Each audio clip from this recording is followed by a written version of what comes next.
Assalamualaikum warahmatullahi wabarakatuh. Alhamdulillah wassalatu wassalamu ala Rasulillah wa ala alihi wa sahbihi wa man walah wa ba'du. Saudara-saudariku, alhamdulillah kita telah menunaikan salat Isya berjamaah. Kita bermohon kepada Allah semoga salat yang telah kita tunaikan diterima oleh Allah Subhanahu wa taala. Hadis sahih riwayat Imam Ibnu Majah nomor hadis 925. Selepas solat Nabi senantiasa bermohon berdoa singkat padat kepada Allah, Allahumma inni as'aluka ilman nafi'an wa rizqan thayyiban wa amalan mutaqabbala. Ya Allah, hamba bermohon kepadamu, mohon anugerahkan kepada hamba ya Allah ilmu yang bermanfaat, rizki yang baik, serta terimalah amalan-amalan yang telah kami kerjakan. Semoga dengan itu dikabulkan oleh Allah Subhanahu wa taala. Kita akan cepat karena malam ini nanti saya akan berikan sesuatu yang istimewa sebagai awal perubahan hidup kita mulai malam hari ini insyaallah. Kita mendambakan masuk ke dalam surga. Tapi kata sahabat Ali bin Abi Thalib karramahullahu wajhah, banyak orang mendambakan surga tapi melakukan perbuatan yang menjauhkan ia dari surga. Ada pula orang tidak ingin masuk neraka tapi banyak mengoleksi amalan-amalan yang menjerumuskan ia ke neraka. Maka Allah sampaikan kepada kita amalan-amalan untuk dijauhi supaya menjauh dari neraka dan amalan-amalan spesial yang memasukkan kita ke surga. Sudah kita bahas tadi sebelum Isya, ada amalan spesial pertama yang kalau Anda kerjakan bukan sekedar surga standar biasa, surga istimewa di taman surga, nikmatnya langsung dari Allah dan kenikmatannya luar biasa. Secara singkat amalan utamanya adalah tahajud. Jadi ketika ada ayat tahajud dalam Al-Quran, misal surah ke-17 ayat ke-79 paling kiri sebelah atas sampai 81-nya, Allah sampaikan wa minal laili fatahajjad bihi nafilatan lak. Dan di antara sebagian malam, gak usah ngambil semuanya. Kata Allah, saya tidak ingin berikan kepadamu semua malam, kamu ambil sebagiannya saja, tunaikan tahajud. Tapi ingat baik-baik ya Bu, Pak, teman-teman, tahajud itu asalnya dari kata hajada, aktivitas yang dikerjakan setelah tidur sejenak. Tidur dulu supaya malam bangunnya segar. Nah, bisa Allah mengatakan misalnya fahjad, tahajud, malam bangun. Tapi kenapa ditambah dengan ta dan ada tasydid di ujungnya, tahajjada, padahal asal kalimatnya hajada yahjudu, jadi tahajjada. Di ilmu sharaf punya 12 cabang ilmu lagi. Ada tambahan huruf 1 thulathil mazid biharfin, tambahan 1 huruf. Kalau ditambahkan ta di antara maknanya sesuatu yang dikerjakan dengan sungguh-sungguh dan serius.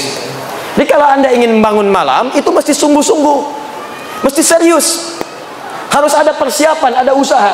Ini menunjukkan amalan ini sekalipun kelihatannya mudah tapi tidak mudah dikerjakan kecuali sungguh-sungguh dalam merencanakannya. Kalau di akhirnya ada tasydid, pakai tasydid dari kata syiddah, ini menunjukkan amalan itu tidak mudah dan butuh motivasi 2 kali lipat. Karena itu orang-orang yang pengen tahajud bangunnya 3:30, itu pasang alarm bisa dari jam 2 Pak. Pengen sholat 3:30, pasang alarm jam 2, alarmnya sampai 4 kali. Jam 2:15, 2:30, jam 3, 3:15 untuk sholat jam 3:30, alarm jam 2:15 untuk mematikan alarm yang kedua, alarm kedua mematikan alarm yang ketiga, alarm ketiga untuk alarm yang keempat, baru yang keempat pun masih ngantuk. Alhamdulillahilladzi ahyana ba'da ma amatana wa ilaihin nusur. Bangun-bangun jam 6, kelihatannya sedikit. Maka dari itu bagi yang ingin tahajud, silahkan siapkan diri. Anda masuk pintu tahajud ke surga spesial. Dan kalau ingin mulai, jangan membebani diri. Ad-dinu yusrun wala usrun. Agama itu mudah, jangan dipersulit. Maka naik tangga itu jangan langsung naik tangga ke tangga yang kelima, tangga ke-7, karena tangga dimulai dari tangga pertama, kedua, ketiga, dan seterusnya. Maka kata Nabi di hadis Muslim nomor hadis 749 dari Ibnu Umar radhiyallahu taala anhuma, salatul laili matna matna. Kalau pengen salat malam mulai 2 dulu. Kalau sudah nikmat tambah 2 lagi. Itu pun jangan baca yang panjang-panjang dulu. Faqra'u ma tayassara minal Qur'an. Surah 74, surah ke-73 ayat ke-20. Faqra'u ma tayassara minal Qur'an. Yang gampang-gampang dulu. Mungkin malam pertama kalau nggak pernah tahajud, malam pertama kul dulu. Rakaat kedua kul lagi. Al-Falaq, An-Nas, kul dengan kul. Witirnya kul lagi. Kul huwallahu ahad. Nggak apa-apa. Kalau sudah terbiasa, besok bangun lagi, tambah 2 lagi, tambah 2 lagi, tambah 2 lagi. Ada yang 11, ada yang semakin nikmat 23. Di Madinah ada yang sampai 39, ada yang lebih daripada 40. Saking nikmatnya mengejar pintu surga dengan tahajud.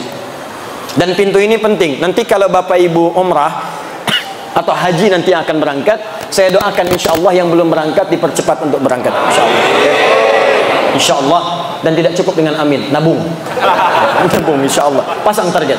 Nanti kalau ke Madinah, masuk Masjid Nabi, saat nanti akan masuk ke Masjid Nabi itu, begitu Anda masuk, nanti ada wilayah khusus yang karpetnya merah, atasnya ada manik-manik lampu.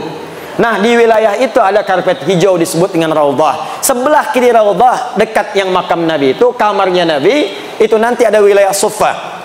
Sebelum Suffah ada yang seperti panggung kecil, ada gundakan. Itulah dulu kamarnya Sayyidina Ali bin Abi Thalib ketika berumah tangga dengan Fatimah Az-Zahra. Tahukah Anda kalau tiap malam saking pentingnya tahajud, Nabi bangun membangunkan Ali bangun, Fatimah bangun, ayo istrinya bangun. Saking inginnya keluarga Nabi itu bertemu dengan Allah, rindunya lepas, masuk lewat pintu tahajud dibangunkan semuanya.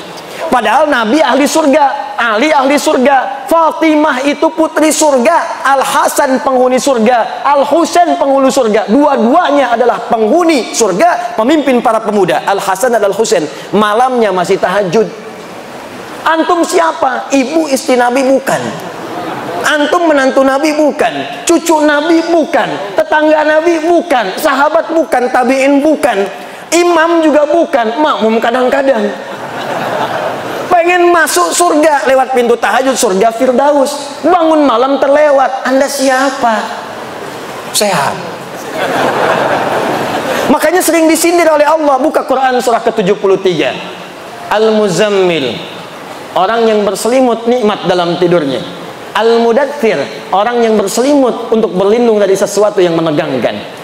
Al-Muzammil pakai selimut menikmati malam. Ya ayyuhal muzammil, hai yang sedang berselimut menikmati tidurnya malam. Qumil laila illa qalila. Katanya pengen ke surga, katanya spesial. Ayo bangun malam, kalaupun cuma sedikit. Nisfahu aw yunqus minhu qalila. Ayo ambil pertengahannya, atau kalau nggak kuat ujungnya mendekat ke arah subuh. Auzid alaihi warattilil Qur'ana tartila. Atau kemudian tambah sedikit, jangan terlampau dekat ke subuh, supaya engkau menikmati bacaannya. Bacalah Quran dengan tartil. Innalaka fin nahari sabhan tawila. Duh, katanya pengen ke surga, siang harinya sibuk luar biasa, sibuk kerja, ada yang jualan, ada yang menjahit, ya, ada yang jual ini, ada yang jual itu, ada yang jual pakaian, ada yang ngajar, ada yang macam-macam, ada yang ke kantor. Masya Allah, siangnya sibuk kerja, malamnya tidur, cita-cita masuk surga. Makanya kata Allah, kamu ini aneh. Katanya pengen ke surga, siangnya sibuk kerja, malamnya nikmat tidur, cita-cita ke surga. Bangunlah walaupun cuma 2 rakaat. Siap tahajud? Siap tahajud? Allahu Akbar. Insya Allah mudah-mudahan di hari kiamat kita dibangkitkan, ada pintu tahajud memanggil kita. Masya Allah. Ketika pintu tahajud memanggil, ada pintu lain lagi yang memanggil. Pintu ini disebut dengan Ar-Rayyan. Inna fil jannati, hadis Al-Bukhari, baban yuqalu Ar-Rayyan. Sungguh di surga itu ada satu pintu namanya pintu Ar-Rayyan. Pintu ini akan memanggil ahli puasa. Aina shaimun, aina shaimun. Puasa disebut dengan as-siyam. Orangnya disebut dengan shaim kalau laki-laki. Perempuan tinggal tambah tak di ujungnya. Muslim laki-laki, perempuan muslimah. Mukmin laki-laki, perempuan mukminah. Shaim laki-laki, perempuan ya, ahli puasa. Puasa. Puasanya disebut dengan as-siyam. Ya ayyuhalladzina amanu kutiba alaikumus siyam. Ingat, as-siyam bukan as-siyab. As-siyab. As-siyam. As-siyam itu puasa. Ya. Saya baru turun dari bandara, saya lihat kemudian ada baligo besar, asyam, katanya. Baik. Tapi untuk ahli surga yang kedua ini yang spesial, asyam, orang yang rajin puasa. Jadi bukan cuma nunggu Ramadan. Pada Ramadan pengen Syawal. Dalam Syawal pengen Senin. Dalam Senin nunggu Kamis. Dalam Kamis nunggu pertengahan bulan Ayyamul Bid. Bahkan ada yang paling dahsyat, saking cintanya dengan puasa, ditunggu sampai dengan mengerjakan puasa Daud. Hari Senin puasa, Selasa tidak. Rabu puasa, Kamis tidak. Jadi kalau sedang puasa Daud, itu sudah puncak tertinggi puasa sunnah.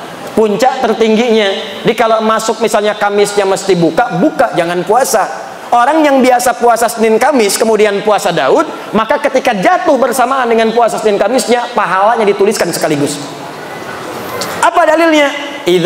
Al-Bukhari, idza maridal abdu aw safar kutiba lahu mithla ma kana alaihi muqiman sahiha. Kalau ada seorang hamba mengerjakan amalan tertentu, rutin terbiasa dengan itu, tiba-tiba dia sakit atau punya halangan atau bahkan sedang safar dan tidak mengerjakan amalan itu, maka pahalanya tetap dituliskan walaupun dia tidak mengerjakannya. Ada yang biasa puasa safar, karena safar dia buka, au ala safarin, atau dia sedang safar, perjalanan jauh, tidak puasa di hari itu, maka pahala puasanya tetap dituliskan.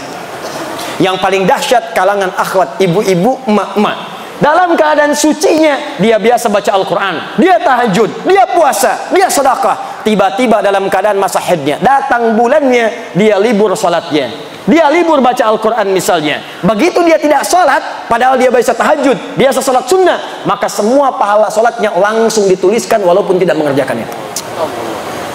Makanya saya katakan, rugi seorang muslimah dalam masa sucinya hanya mengerjakan amalan fardu saja, karena saat masa haidnya yang dituliskan cuma itu saja. Nanti kalau sudah tiba menopause, sama aja dengan laki-laki, nggak ada batas. Makanya ayo coba berlomba. Maka dikatakan aina shaimun, mana ahli puasa, ahli puasa. Maaf, yang tidak biasa puasa, yang tidak senang puasa, dia tidak akan masuk lewat pintu ini. Fa idza dakhalahu ughliqa, begitu masuk ditutup. Yang puasa Daud masuk. Tiba-tiba langsung nutup. Kok ditutup? Saya Daud juga. Daud apa kamu? Saya sholat Daud. Subuh sholat, duhur tidak, asar sholat, maghrib tidak. Tidak bisa masuk. Jadi yang bisa masuk cuma ahli puasa saja. Jadi kalau bapak ibu tidak kuat bangun malam untuk sholat tahajud, maka cobalah masuk ke pintu yang istimewa yang kedua dengan pintu Ar-Rayyan, pintu orang puasa. Sekarang hari apa? Jumat masuk ke Sabtu, pindah maghrib sudah masuk Sabtu. Kalau belum biasa puasa, tunggu Senin. Kenapa tunggu Senin, Ustaz? Karena Senin itu ada puasa sunnah, banyak orang yang puasa. Kalau banyak yang puasa, terasa lebih ringan kita menunaikannya. Kalau anda saja sendirian yang lain puasa, baru mau coba sudah pengen puasa Daud. Biasanya subuh, sebelum subuh sahur, duhur buka. Coba Senin dulu. Senin nikmat, Kamis coba. Makanya jaraknya agak jauh antara Senin dengan Kamis. Nikmati dulu. Senin dengan Kamis jalan, tunggu pertengahan bulan. Perhatikan bagaimana Islam memberikan runtutan supaya nikmat mengerjakan semua amalan itu. Kalau sudah selesai semuanya, Masya Allah, Ramadan nikmat, Daud nikmat, Senin Kamis nikmat. Maka ada amalan ketiga, ini yang ingin saya percepat. Maaf, kalau anda mengerjakan amalan ini, maka akan otomatis terdorong jiwa kita mengerjakan amalan yang lain. Biasa puasa, belum tentu tahajud. Biasa tahajud, belum tentu puasa. Tapi kalau anda mengerjakan amalan yang ketiga ini, maka otomatis diri kita ini akan dipaksa seketika ingin menunaikan tahajud, seketika nikmat puasa. Saking hebatnya amalan ketiga ini. Kalau yang tadi pintu tahajud masuk, pintu puasa masuk, pintu sedekah masuk, yang ini semua pintu surga berebut memanggil namanya. Sampai Abu Bakar As-Siddiq radhiyallahu taala anhu mengatakan pada Nabi, ya Rasulullah, apakah saya bisa masuk lewat pintu-pintu itu? Kata Nabi, semoga engkau termasuk dari bagiannya. Maka beliau menata setiap harinya untuk mengerjakan amalan-amalan yang dipanggil lewat semua pintu itu. Dan dalam Al-Quran ada satu amalan kalau dikerjakan maka cenderung kemudian mengajak pada amalan yang lain. Apakah amalan itu? Itulah amalan ahli Al-Quran. Amalan ahli Al-Quran. Saya tuliskan ayatnya saya hadirkan hadis-hadisnya, nanti saya contohkan langsung pembuktiannya dan cara berinteraksi dengannya. Nanti kita sepakat mulai malam ini, insya Allah kita mencoba menjadi ahli Al-Quran. Siap insya Allah? Ya, harus siap, ya, harus siap. Mudah-mudahan saat wafat kita tercatat sebagai ahli Quran dan bisa mendapatkan apa yang dijanjikan. Setelah ini nanti saya tunjukkan sedikit tentang cara menjadi ahli Quran. Kalau masih nanti ada waktu, saya bahas nanti pertanyaan-pertanyaan yang disampaikan. Bismillah. Quran surah 13 Ar-Ra'd ayat 23 sampai 24.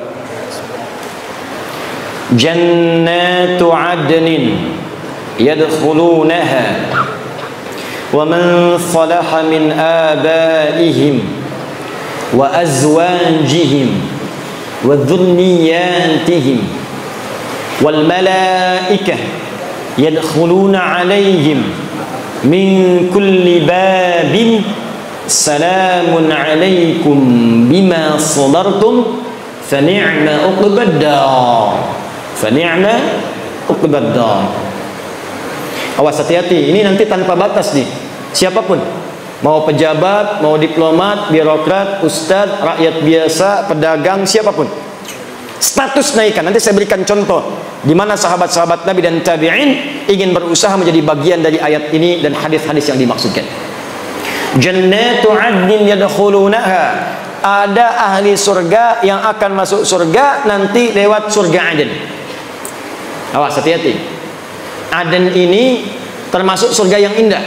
Masuk surga Aden, saking indahnya nanti kita akan bahas. Ternyata nanti akan masuk lewat semua pintu surga. Yang dahsyat bukan hanya orang itu saja. Awas, hati-hati. Wa man salaha min abaihim, Allahu akbar. Bapak-bapaknya, ibunya yang soleh digandeng oleh dia. Jadi anak ini mengamalkan satu amalan, dan amal ini saat dikerjakan didukung oleh bapak ibunya. Di bapak ibunya ini nggak maksimal, nggak mampu seperti anaknya. Anaknya hafal Quran, bapaknya tidak. Anaknya hafal Quran, ibunya bukan hafizah. Tapi karena kesungguhan bapak ibunya, ngantar dia ke pesantren, mendoakan tiap malam. Anaknya 30 juz, ibunya juz 30. Tapi ketika masuk surga, anaknya bangga menggandeng bapak ibunya, diperkenalkan kepada semua penduduk langit dan bumi. Ini bapak saya, ini ibu saya. Siapa Anda yang banggakan anaknya saat di dunia? Ranking 1, juara matematika, juara fisika. Jangan bangga dulu, karena yang tak beriman pun dapat Nobel. Banyak yang lebih hebat, banyak yang kaya, banyak yang triliunan hartanya. Bill Gates kah itu? Jeff Bezos kah itu? Warren Buffett kah itu? Banyak. Tapi yang kaya akhirat tidak ditemukan saat ini, nanti pembuktiannya. Maka saya ingin tunjukkan kepada Anda, jangan kalah oleh orang tua sekarang yang sudah berebut anak saya menjadi ahli Quran. Betapa sering saya kedatangan tumpuk-tumpuk kertas minta doa para ibu yang memohon kepada Allah Subhanahu wa taala. Ustaz, doakan anak saya memberikan mahkota nanti di hari kiamat. Ustaz, saya cuma buruh. Ustaz, saya cuma tukang cuci. Tapi Ustaz, saya pengen anak saya jadi ahli Quran di hari kiamat. Betapa ada seorang ayah yang cuma punya motor butut, Pak, tapi anaknya dibawa untuk jadi ahli Quran. Dimodifikasi dashboardnya, menempuh jarak 20 km. Dibonceng anaknya, bawa anaknya buta, nggak bisa lihat. Sampai ke syekhnya datang, mau apa ke sini? Mau jadi ahli Quran. Bolak-balik, ini kisah nyata. Bolak-balik, namanya Mu'adz. Seketika setelah hafal Al-Quran, bacaannya bagus, makhrajnya bagus, sampai mengguncang wilayah Timur Tengah. Datang reporter dari Kuwait bertanya, kenapa Adinda menghafal Quran? Apa yang dia katakan? Saya akan membawa Quran ini, dia belum balik waktu itu. Saya akan membawa Quran di hari kiamat. Dengan tangan saya gemetar, kaki saya gemetar. Saya tidak bisa berjumpa di hari kiamat nanti saat hisab dengan ayah saya lagi. Ibu saya tidak ada. Tapi saya akan berkata di hadapan Allah, ya Rabb, saya telah berusaha menghafal Quran selama hidup di dunia. Kalaupun bekal ini belum cukup masuk ke surga, tolong kurangi hukuman saya di neraka dengan Quran yang telah saya hafalkan ini. Tapi apa jawab Allah? Bukan neraka untukmu, surga untukmu. Bawa bapakmu, gandeng ibumu yang telah mendukungmu menjadi ahli Quran saat di dunia. Maka disebutkanlah dalam hadis riwayat At-Tirmidzi, nomor hadis 2915. Begitu akan masuk surga, Qurannya langsung berkata kepada Allah, Allahumma halli. Karena itu di Quran surah 35 ayat 33, paling kiri sebelah atas, maka disebutkanlah dia akan dihiasi. Ya Allah, kata Al-Quran, hiasi dia. Jannatu adnin yadkhulunaha yuhallawna fiha min asawir. Maka Allah tidak ridha ahli Quran ini masuk ke dalam surga sebelum diberikan perhiasan dulu. Maka diberikanlah perhiasan. Pertama hiasan yang dipakaikan adalah gelang-gelang emas. Setelah dipakaikan gelang-gelang emas, diberikanlah mahkota. Fayulbasu ilaihi tajul karamah. Maka dipakaikan di atas kepalanya mahkota kehormatan untuk membedakan dengan yang bukan ahli Al-Quran. Begitu dipakaikan mahkota itu, maka kemudian Allah firmankan, hadirkan mahkota baru. Dipanggillah bapak ibunya yang soleh itu. Maka anak ini membawa mahkota itu yang dalam hadis disebutkan sinarnya lebih terang dibandingkan cahaya matahari yang masuk ke dalam rumah. Maka dipertontonkan di seluruh penghuni langit dan bumi, dipakaikanlah oleh anak itu di atas kepala kedua orang tuanya. Kami ada sekolah di Bekasi, namanya Al-Ihsan Islamic School. Anak-anak TK-nya diberikan manhaj menghafal Quran. TK-nya membaca dengan benar, diberikan dasar 2 juz. SD-nya nanti 30 juz. Wisuda di Mekah dengan di Madinah. Kemarin waktu pengukuhan untuk TK, baru TK bapak ibunya dipanggil. Wisuda baru juz 30 masuk juz 29. Wisuda bapak ibunya didudukkan di atas kursi, anaknya diberikan mahkota-mahkotaan dari kertas. Dipakaikanlah mahkota itu oleh anak TK di kepala bapak ibunya. Jatuhlah air matanya pada saat itu. Hanya mahkota buatan, hanya yang terbuat dari kertas bisa menitikan air mata di kedua orang tuanya. Maka Anda bayangkan bagaimana di hari kiamat mahkota itu nyata diberikan di kepala kedua orang tuanya. Saya mau katakan kepada Anda hari ini, demi Allah saya katakan, sekarang banyak orang tua mengejar untuk mendapatkan itu. Ibu-ibu yang kelihatan mungkin kata orang dia miskin. Demi Allah saya mendapatkan ada sebuah kejadian yang luar biasa.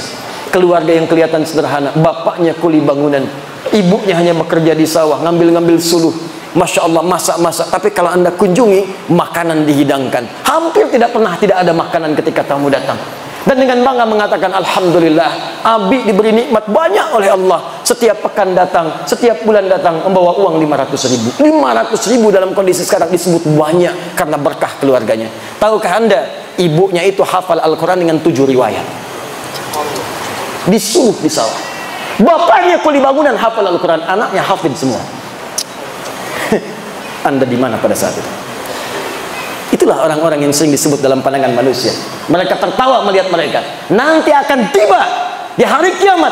Ketika banyak orang menertawakan di dunia, mereka akan berbangga di hari kiamat. Karena mampu. Anda kalau cuma di Palembang hebat, di Indonesia hebat, yang bangga pada Anda orang Indonesia saja. Di akhirat semua penduduk langit dan bumi dipertontonkan dengan semua itu. Maka di manakah anak-anak Anda? Nggak apa-apa, silakan jadikan mereka ahli fisika, matematika, jadi dokter, jadi insinyur. Tapi jadikan insinyur yang hafal Quran, dokter yang ahli Quran, polisi yang ahli Quran, tentara ahli Quran. Quran datang di tempat kita, berkah akan turun. Al-Quran turun lewat malaikat, dipilih malaikat langsung naik status jadi Sayyidul Malaikah Jibril. Quran diturunkan pada Nabi Muhammad, naik status Sayyidul Anbiya wal Mursalin. Quran turun di satu malam, naik status Lailatul Qadar. Quran turun di hari Jumat, Jumatnya Sayyidul Ayyam. Quran turun di Mekah, semua yang nggak ada di tempat lain ada di Mekah. Tandus, semua buah-buahan ada. Tandus, semua makanan ada. Datang orang ke sana, Quran turun berkah. Pindah ke Yathrib, Yathrib berubah jadi Madinah. Madinah kota peradaban indah. Maka ulama menyimpulkan, setiap Al-Quran turun, ada ahli Quran di satu tempat, maka tempat itu akan berkah dalam kehidupannya. Saya menghadapi anak-anak datang. Tuh kalau anak-anak hafid-hafid kecil itu, biasanya kalau dia datang ke Bekasi pengen cek hafalan, saya lihat Masya Allah bapak ibunya luar biasa. Ada yang kasih penghargaan, berangkatlah haji, difasilitasi oleh kerajaan Saudi. Ditunjuklah kami menjadi Amirul Hajj. Begitu berangkat saya kira siapa yang saya pimpin, ternyata kebanyakan ahli Quran. Anda bayangkan yang hafal Quran anak-anak kecil, yang ikut haji, bapaknya ikut, ibunya ikut, gurunya ikut, temannya ikut, kerabatnya ikut. Yang hafal Quran satu orang, yang berangkat banyak orang. Anak Anda sekolah SD tiba-tiba hafal Quran 30 juz, langsung keluar air mata, jatuh sujud syukur. Tapi yang akan orang tanya, siapa bapaknya, siapa ibunya, siapa gurunya? Yang hafal anaknya yang disebut sebagian orang-orang sekitarannya. Itu baru dunia. Akhirat mahkota. Begitu diberikan mahkota, kata Al-Qurannya, ya Allah, Allahumma zidhu, ya Allah tolong bedakan fasilitator dengan penghafalnya. Bedakan fasilitator dengan ahli Qur'annya. Fayulbasu ilaihi libasul karamah. Maka dipakaikan di ahli Qur'an itu pakaian kehormatan. Kalau tadi mahkota, sekarang jubah kehormatan. Maka dengan jubah itulah dia gandeng bangga dengan tangan kanannya bapaknya, ibunya. Kemudian kalau dia hafal, laki-laki pernah menikah, istrinya. Kalau dia perempuan, suaminya. Dan di belakangnya wa dzurriyyatihim, anak cucu sampai keturunan terakhirnya.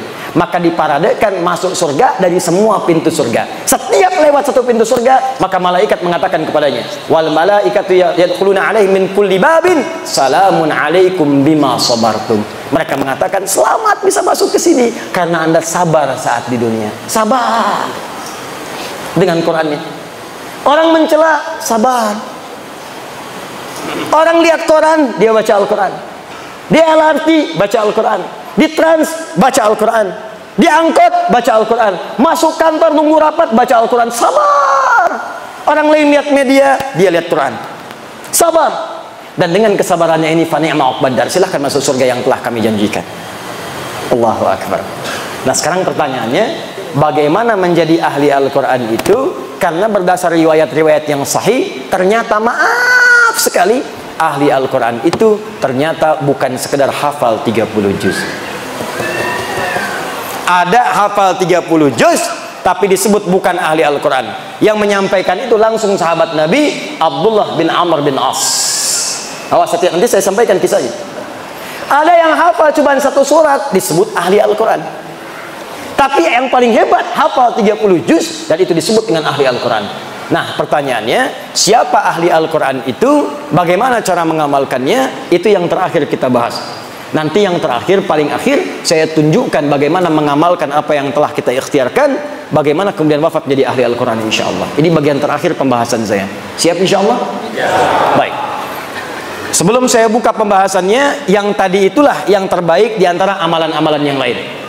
Sebab ahli Al-Quran itu kalau sudah rajin dengan Qurannya, dia pasti tahajud. Karena itu perintah tahajud kemudian disandingkan dengan bacaan Quran. Dalilnya Quran surah 73 ayat ke-20. Ya, setelah Allah mengatakan bangun malam, tunaikan tahajud, maka dibuka dengan kalimat faqra'u ma tayassara minal Quran. Dalam tahajud itulah baca Quran yang biasa engkau bacakan. Yang ringan-ringan baca. Yuk kita kembalikan. Khairukum man ta'allama al-Qur'ana wa 'allama. Nabi menyampaikan yang terbaik di antara kalian dari sekian hamba yang soleh, dari sekian hamba-hamba yang hidup di bumi adalah orang yang mau belajar Al-Quran dan mengamalkan apa yang telah ia pelajari itu. Hadis ini kata para ulama mengandung dua hal sekaligus. Pertama adalah mempelajari Al-Qurannya, kedua adalah mengamalkannya. Dalam mengamalkan pelajaran Al-Quran ini ada 3 jenis yang bisa kita lakukan. 3 ini yang menjadikan seseorang disebut sebagai ahli Quran. Jadi kalau bapak ibu ingin jadi ahli Al-Quran, maka caranya ada 3. Ada berapa? 3. Saya ulang, caranya ada 3. 1, ada yang disebut ahli Quran, ahli qiraat. Ahli Quran, ahli qiraat, yang senang membaca. Baca. Qiraat. Jamaknya qiraat. Jadi untuk menghafal, Allah berikan kemudahan. Tapi dia senangnya baca. Sehingga karena senang baca ini, konsentrasi kehafalannya agak berkurang. Mungkin hafalnya cuma 1 surat, Al-Baqarah saja misal. Atau hafalnya 1 surat, Al-Ikhlas saja. Ada di antara sahabat Nabi yang kalau baca surat dalam sholat, saking ikhlas ya sholatnya, yang dibaca cuma Al-Ikhlas saja. Al-Ikhlas terus, Qul huwallahu ahad, Qul huwallahu ahad, Qul huwallahu ahad, sampai diadukan oleh sahabat yang lainnya. Ini hadis sahih, nyata. Ketika diadukan pada Nabi, ya Rasulullah, si fulan kau bacanya itu melulu. Jadi imam Al-Ikhlas, jadi imam Al-Ikhlas, sampai makmumnya pun sudah paham. Begitu mau sholat, pasti Al-Ikhlas. Ghairil maghdubi alaihim waladdallin. Al-Ikhlas. Diadukan pada Nabi, ya Rasulullah, si fulan bacanya Al-Ikhlas terus. Dipanggil oleh Nabi, ya fulan, kamu diadukan oleh kawan-kawanmu, kenapa baca Al-Ikhlas terus? Kata sahabat ini, ya Rasulullah, ana uhibbullah ta'ala. Saya mencintai Allah. Saking cintanya dengan Allah, saya senang baca surat Al-Ikhlas karena kecintaannya kepada Allah. Masya Allah. Ahlullahi wa khasatuh. Kalimat itulah yang memasukkan dia dalam keluarga, barisan-barisan yang dicintai oleh Allah dan dikhususkan oleh Allah Subhanahu wa ta'ala. Kata Nabi, teruskan. Bayangkan. Dia ada orang yang ahli Quran, hafalnya mungkin sedikit, 1 surah, 2 surah, tapi kecintaannya pada Al-Quran menjadikan dia rajin baca. Masya Allah. Baca seperti Ramadan kemarin. Ya, one day one juz, semalam sehari 1 juz. Ya, besoknya 1 juz lagi, sebulan 30 juz. Allahu Akbar, baca. Al-Imam Asy-Syafi'i hari-hari biasa 1 hari 30 juz. Ramadan setiap hari 2 juz. Siang 1 juz, malam 1 juz. 30 hari 60 juz. 60 juz, emang ada? 60 kali khatam. 60 kali khatam. Anda bayangkan. Saking cintanya dengan Al-Quran. Makanya banyak keutamaan surah-surah dalam Al-Quran, fadilah-fadilah tertentu. Siapa yang baca Al-Mulk sebelum tidur, baca, maka jasadnya akan dijaga di alam kubur. Oh, yang benar Ustaz, wafat aja dulu, ntar baru ketahuan. Banyak nanya. Kan gampang membuktikannya. Wafat nyata. Apakah bisa milih? Tidak. Mungkin antum duluan, baru saya. Ya, bisa. Bisa saya duluan setelah antum. Mungkin. Ya, bisa memang saya duluan mengambil jenazah antum. Bisa. Nggak bisa milih, bisa milih. Mungkin kita bisa wafat lebih dulu. Saya permohonan kepada Allah, saya pengen wafatnya syahid. Doakanlah. Syahid itu tidak harus di medan peperangan fisik. Mungkin saat mengajar bisa wafat. Alhamdulillah. Mudah-mudahan ada yang bisa menggantikan di kemudian hari.